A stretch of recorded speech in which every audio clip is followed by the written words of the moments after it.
Creed 2. Creed 3D, what? Have you seen it? You still haven't seen it? I just got AMC a week ago, okay? Now I'm gonna catch up on everything. Yeah, but I don't think Still didn't see I what don't it think is. AMC is playing Creed like that.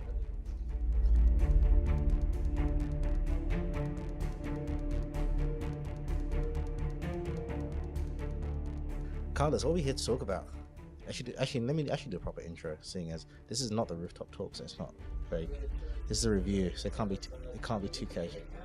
No, we have to. I mean, it's casual-ish, but I have to do an intro at least because it's a review. So we have to kind of get the sections. So, whoa, that was very, very loud. All right, let's start this.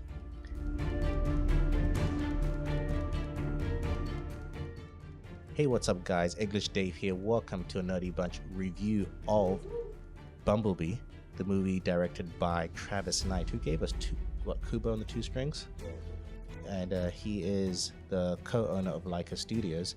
Fun fact: he's the son of Phil Knight, the owner of Nike, which is crazy.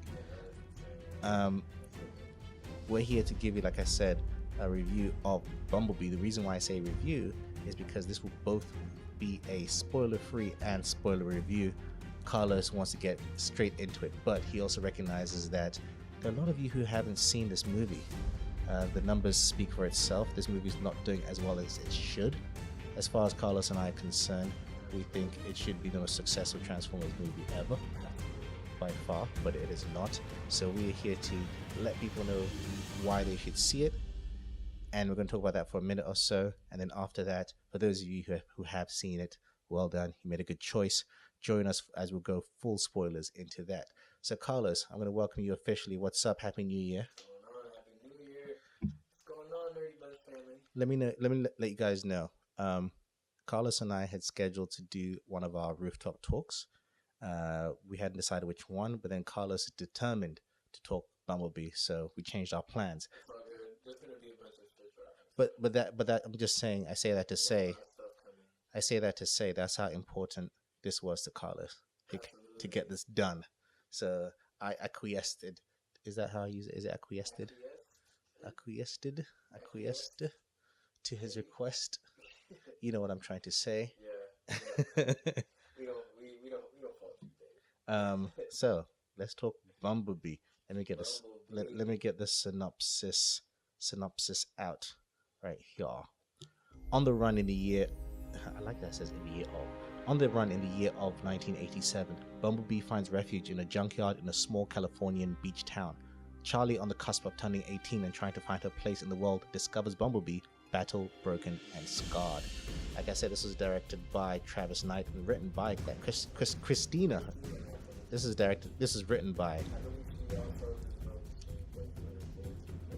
Yes, I was reading about that the other day. This is one of those rare times where you get a film like this solely written by a female writer, which I think is just great as well, seeing as even though the title character is Bumblebee, the main human character is a girl, Charlie, played by Haley Steinfeld. Like I said, this stars Haley Steinfeld, Jorge, what's his last name? Jorge Lendberg Jr. Jorge Lendberg Jr. Wow, I wonder where he's from. Because Lendberg. Oh, really? Oh, that's where the Jorge comes from. He must be half then, right? Because Lendberg, is that Dominican name? Lendberg? Yes, he was. Also, John Cena as well in this.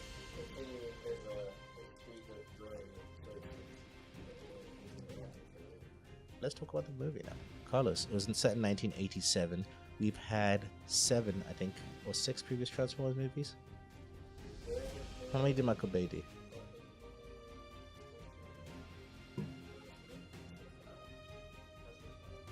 Are you sure it's just 5? I feel like it's been like 12.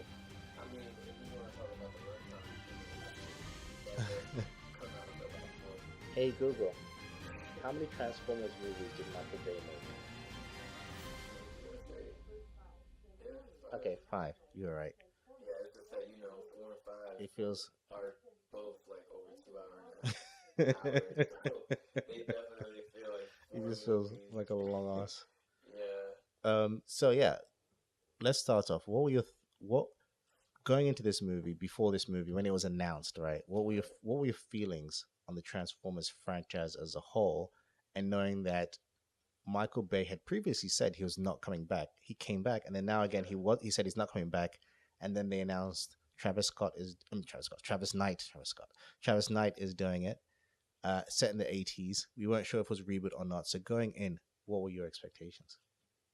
Yeah, I mean, this movie was planned because it was a writer's room, right? It was that writer's room that happened, and they decided to do like. Didn't they have like all kinds of crazy Yeah, people it was like in that? Akiva Goldsman was there. They had some of the Star Trek writers Yeah, from yeah, yeah, Paramount, so yeah, they brought the Star Trek writers in yeah. there from that franchise.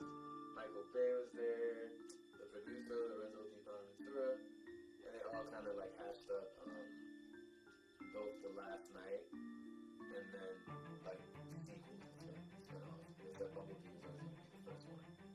So I was nervous because Travis Knight's never done a live action movie before, and you never know when animation goes. You never know what's going to get when animation goes into this kind of go out to the live action world. Sometimes they surprise, sometimes they, aren't equipped to handle it, And we knew Bay was still a producer. yeah, they were the producer, so it was like, oh, so maybe that must have still be there. Yeah. In the negative way of things, where it just starts to be like it's related to the other film. And it was still very much billed as a prequel. Right. You know, Exactly. it was, They kind of wanted to fit it in the initial. yeah, it's still part of canon.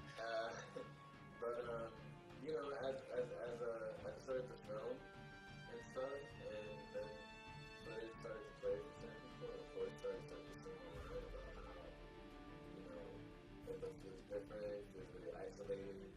I started to have more hope for it. I think what sold it to me was once we started getting word that movies like Iron Giant were inspiration. I was like, okay, I'm sold.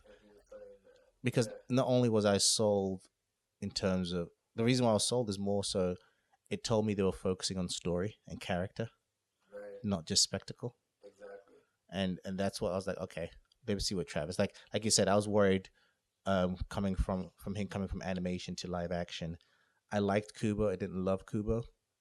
And so I was like, okay, let me see what he could do. Exactly. I would honestly say this is probably this spoiler free. This is probably his best film. Yeah, I would say Better than Kubo. I would say it is his best film. So let's talk about the film itself. We saw the film. This is the spoiler-free segment. What do you think of the character of Bumblebee, the title character, his solo movie? What do you think? They put a pumping heart in Bumblebee. Yes. He's actually alive and electric, and you feel more for the character. It does feel a lot like Iron Giant. No, I believe that. With what I find so interesting is, or probably why people are avoiding it, is because maybe the story feels too similar to the first Transformers, like the fact that he gets the first car and stuff like that.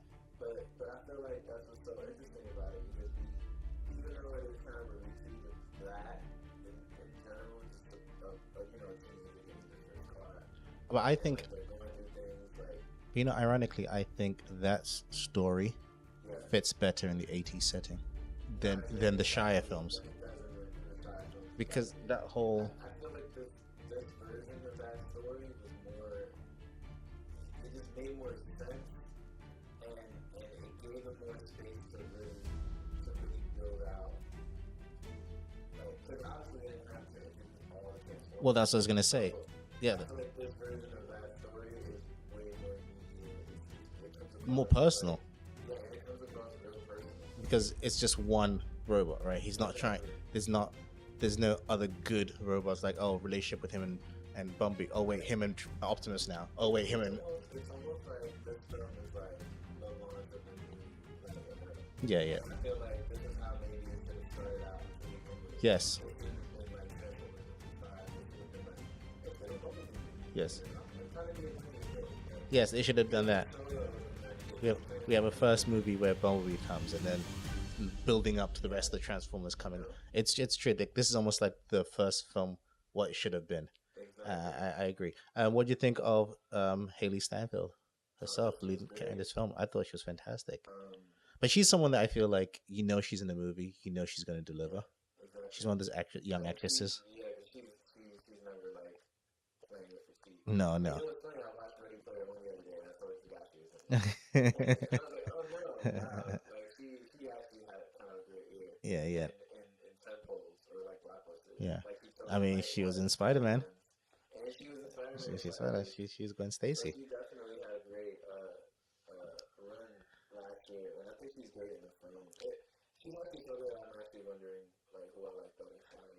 I liked what they did with her character because she's a character that's done in a way that can appeal to both male and female audiences. Yeah. Because she isn't kind of pushed to a preference either way. Like she's trying to appeal to the male audience or appeal to the female audiences.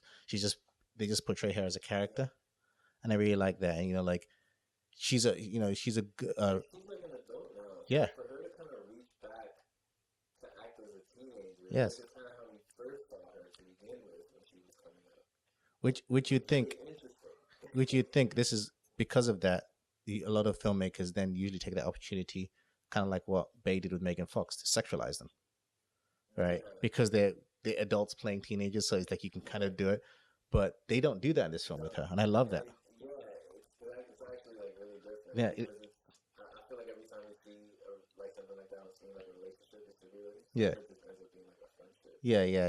It's like so refreshing. No, I like the journey they take her character, even with the other character played by Jorge, his character. Their journey together, I think they do a good job with it.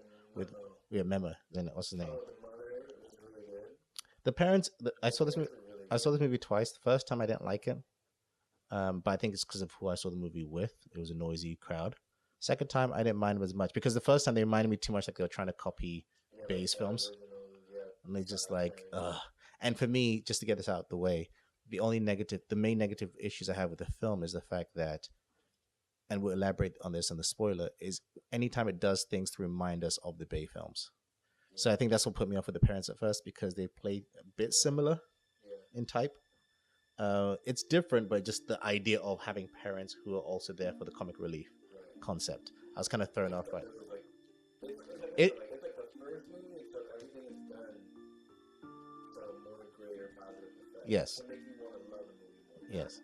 Not as like ways to like craft the movie. Yes. Not like, oh, this is why we're doing comedy here. This is why we're doing action here. John Cena.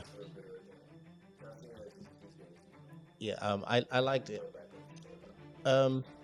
I will say he did carry, like, he was very much aware the kind of movie he was in, and so there was elements times where he kind of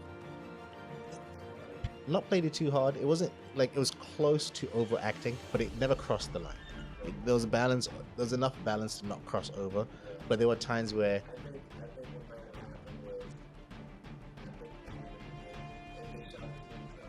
yeah.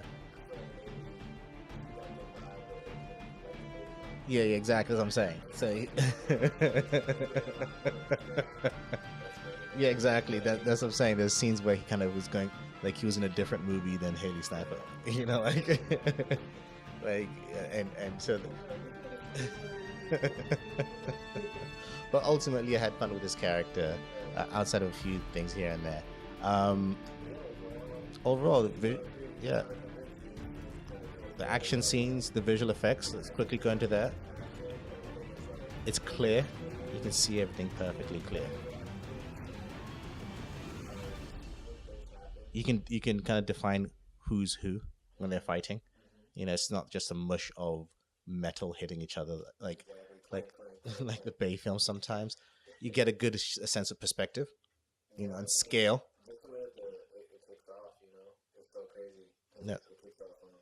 No, that's spoilers.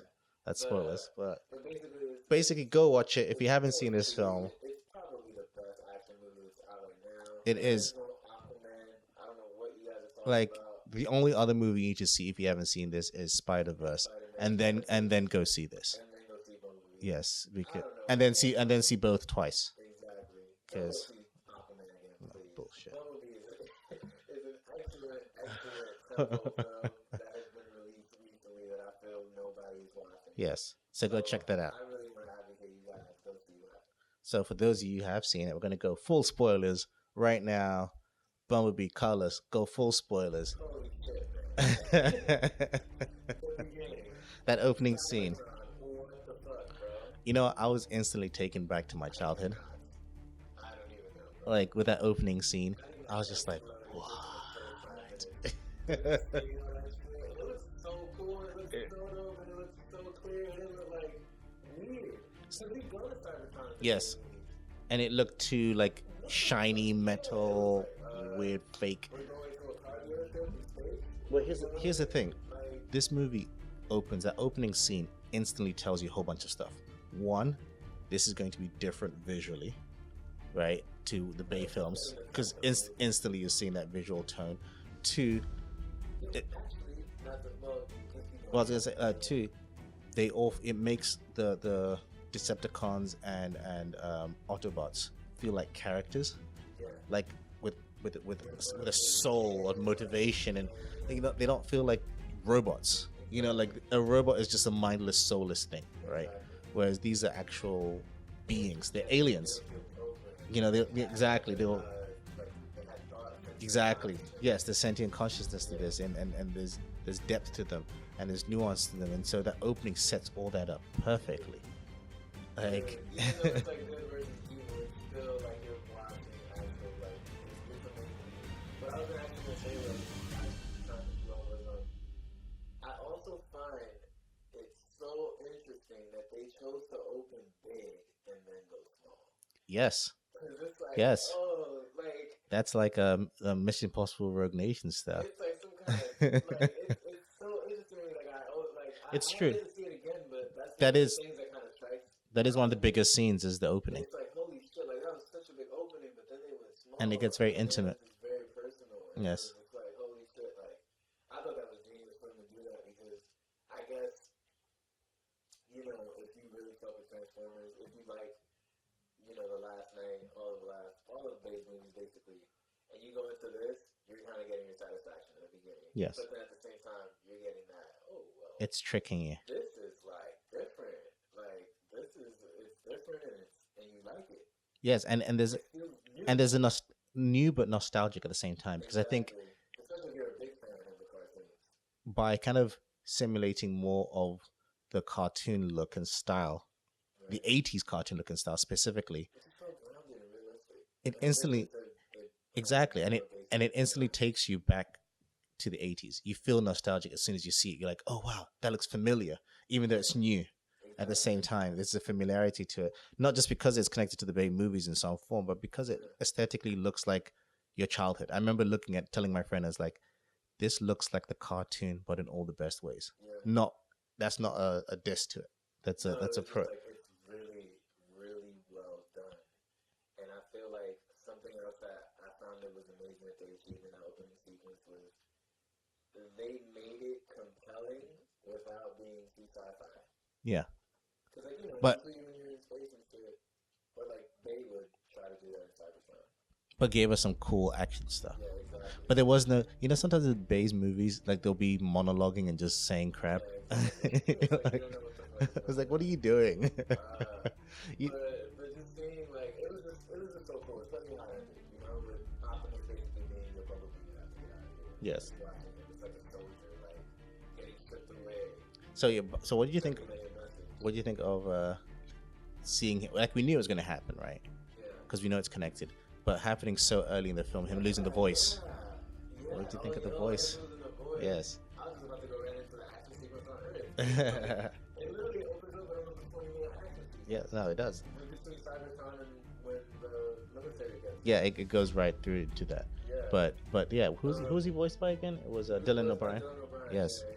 And then he loses the voice. We see that. Which kinda sucks, because I really wanted to I thought we'd have more. Yeah. I thought we were gonna get a lot more of him using his voice. So I- I'm kind of sad. I mean, the movie takes us straight into him getting in, like you said, the battle with the humans, and then he ends up losing his memory. Which the first time I watched it, right? Because again, I was with a young audience of kids, because I was at a screening and they were making noise, so I missed the whole thing of that. His memory got erased.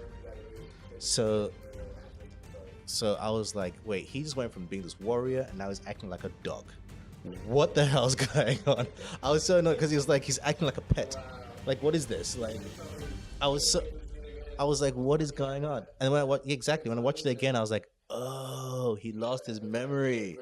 Oh, that's why he acts like that. That's why he goes from, being a badass to being this weird, curious, acting like a child. But that's because he lost his memory, and then like he kind of got rebooted, so to speak, in a weird way. It does happen when he loses his memory. I like that they use that plot device as a great comedic effect. Because Yes. that's like when he starts throwing the toilet paper over Yes. the house, Yes. he smashes the car. And But that brings crazy shit. that brings a connection. That kind of builds a connection with him and Haley Steinfeld's character. They bond better. I like what they did with her character. That again, similar to Megan Fox's character, that she was a mechanic. Which something yes, because they touch on that, but they don't really go anywhere with that in the old movies, right? It's not a big deal with this one, like right. Yeah, exactly. But this one, she's also a mechanic, so they kind of set that foundation and how they meet. I like kind of how they're brought together. I thought it was really well done, and that's kind of why it makes the kind of teenager and their first car story even better. Exactly. Because she wants a car also because she's passionate about the car. There's a connection with her father. Whereas with Shy, he just wants to impress a girl. Yeah. So the depth wasn't as much. Yeah, and so like when her car comes to life, there's a connection, and I really thought that was really well done. I'm honestly really curious to know what Steven Spielberg thinks about this movie. Yeah, actually, that's true. Was he a producer on this one or executive producer at least? Where he wasn't connected. Yeah, no. That's again. Let's go into some of our negative nitpicks of it. I think anything connected. I wish it wasn't connected. So that was my. So basically, what we're about to say was just that it's connected to the Transformers. Yes, I mean this is spoilers, so. Yeah, I was really upset when they did take away Bumblebee's voice because all that told me was that this was going to be the only Bumblebee movie that we were going to get. Yep. Or at least on Earth. I mean, think about it. Yeah, at least on Earth, but then by the end of the film, he's meeting up with Optimus Prime. Yes. Which means we're not getting another Bumblebee movie. But here's my thing. There's a part to me that says they're gonna do an X-Men where it's gonna be like fuck continuity. It doesn't matter. We're just gonna move. Yeah, it's gonna move forward because that's the thing, and that's what I'm hoping for. Because if you look at the X-Men storylines in terms of with the previous, it makes no sense. It kind of feels like they're taking the first class. Yeah, exactly. And like the next one is gonna be set in the 90s. Yeah, exactly. Right, and then you don't think about the continuity too hard. Yeah, exactly. Yeah, they'll take what they want and leave what they don't want. I think because little things like we see Sector 7, we see Simmons, who's John Turturro's character. We see a younger version of him. And then the fact that Sector 7 is in the Hoover Dam. Exactly. The same thing. So there's little touches here and there. I like the fact that the Decepticons are the ones that helped us build the internet. Yeah. It's like, whoa, some kind of World Wide Web.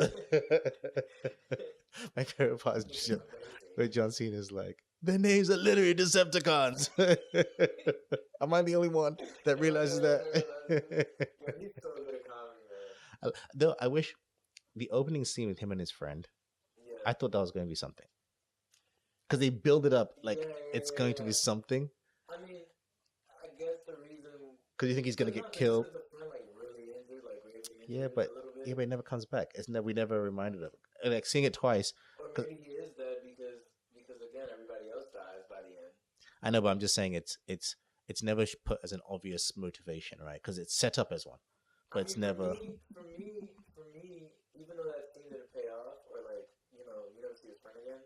For me, what that was just an establishment of Cena's character, which is it doesn't matter if they're Decepticons or Autobots. Like, this is what happened to me. No, I mean, I'm just saying, like, I feel like that whole scene with the joke with the paintball, remove that, just open within crashing. It doesn't change much from what they should. I feel like there's a lot of stuff in the cutting room floor that they took out with the other characters. Just because, like, they, because they're trying to build like a it almost like they're trying to set up a what's his name, Tyrese and the other dude type relationship. Oh, I got you. They were trying to set that because I felt like you would see that black guy again. you know, because they gave him like a whole role in the big. Yeah, exactly. Like they gave him a whole role in the beginning. Right, exactly. Like all that, like they give us this connection. So I thought they were gonna. I feel like they cut things out from that film because I think that was a setup that had no payoff. It does play kind of into Yeah. No, it does. like 1 hour and 58 minutes. No, it definitely does. Go to Transformers Louisiana, bro. I really It's like. crazy. I just realized that. I really like what they do with Nemo. His relationship because it's kind of they set up this kind of romance with him and Charlie.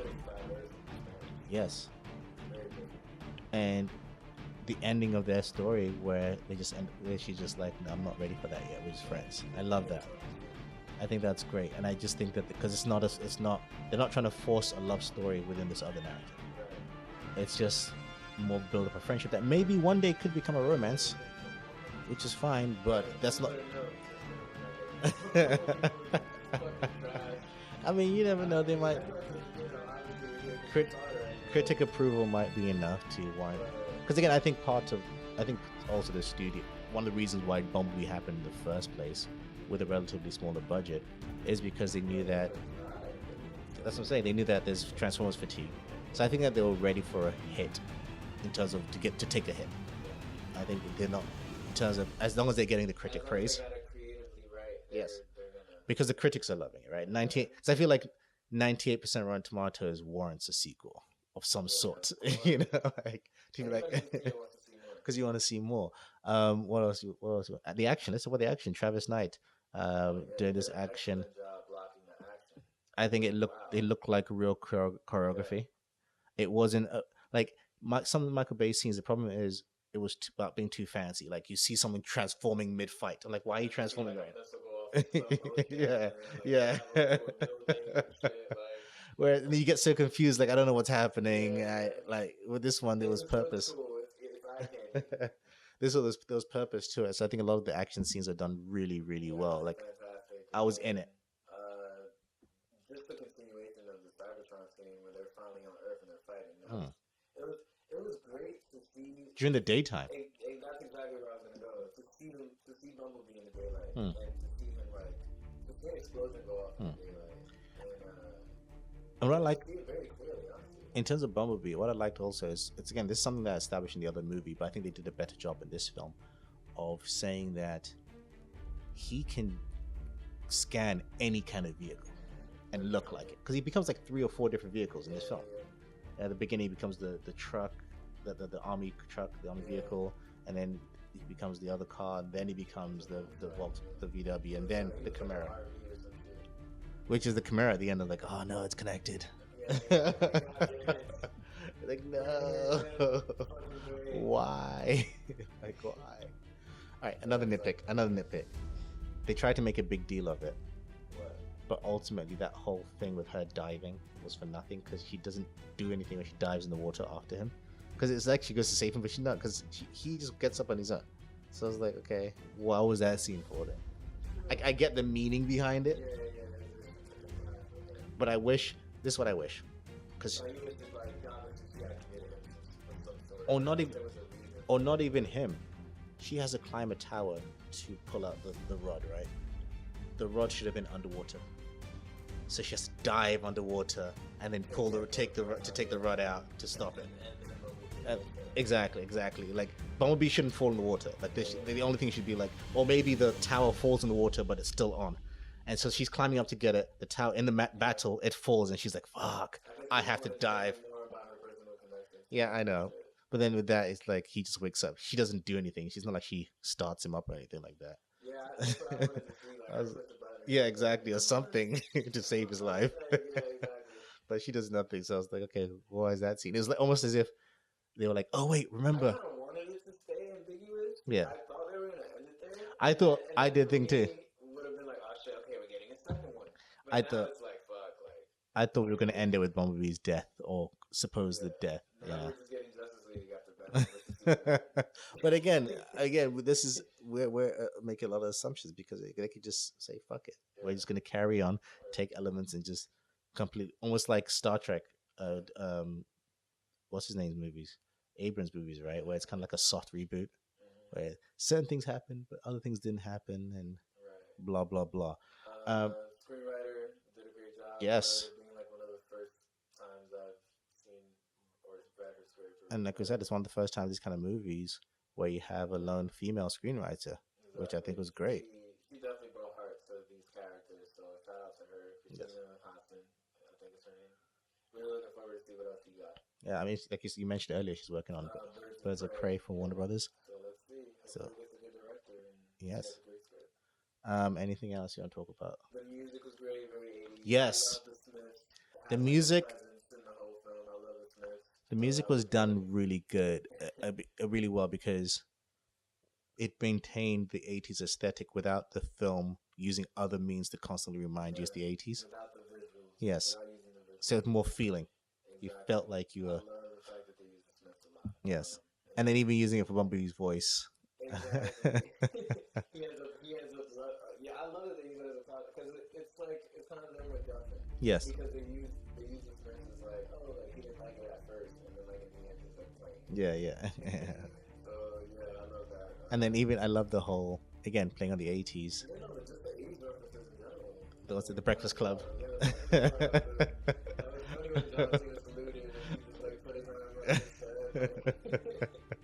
I love it. That was really well done.